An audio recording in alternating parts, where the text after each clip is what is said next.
আজকে ডিরেক্টর মোস্তফা সারা ফারুকী এবং প্রোডিউসার নুসরাত ইমরোজ তিশা সামনে বসে আছে।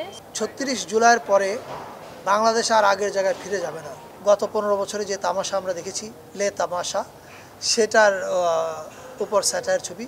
840তেও তো আমি আছি, ক্যামেরার সামনে আছি না পিছে আছি এটা ম্যাটার করে না, এর সাথে আছি এটা হচ্ছে ম্যাটার করে। সো 420 ক্যামেরার সামনে আমি কাজ করেছি, 840 ইটস আ ট্রিমেন্ডাস স্ক্রিপ্ট। আমি ক্যামেরার পিছনে থাকতে পেরেছি এবং এটাতেই আমি অনেক অনেক ভালো বোধ করছি, অনেক হ্যাপি। রিলিজের হলটা আমাদের নিশ্চিত হয়েছে, কিন্তু আপনারা জানেন যে লাস্ট মোমেন্ট পর্যন্ত প্লাস মাইনাস হতেই থাকে। কিছুক্ষণের মধ্যে কোন কোন হলে যাবে এটা আমরা আপনাদের সাথে শেয়ার করব। আমরা কথা বলছি, আমরা চেষ্টা করছি যত তাড়াতাড়ি সম্ভব দেশের বাইরেও এটা দেখানোর, এবং তাদের সাথে আমাদের কথা হচ্ছে।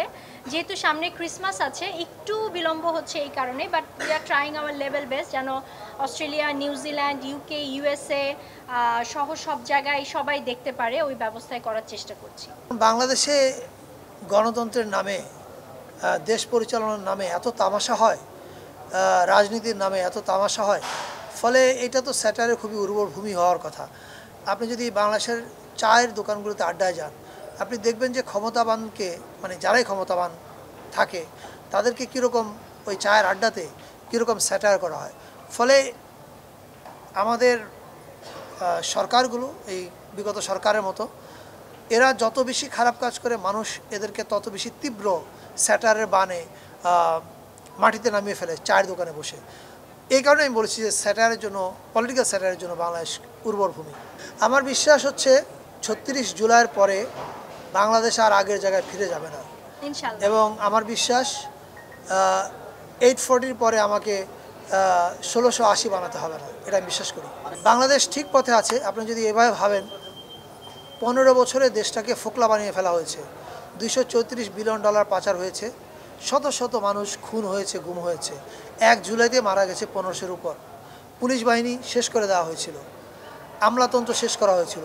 এই যে এই ধ্বংসযজ্ঞ থেকে দেশটাকে যে আবার একটা, মানে রেলগাড়িটাকে যে আবার রেল লাইনে তুলে সামনে রওনা দেওয়া গেছে মাত্র 3 মাসে, এটা আমি মনে করি একটা অ্যামেজিং সাকসেস।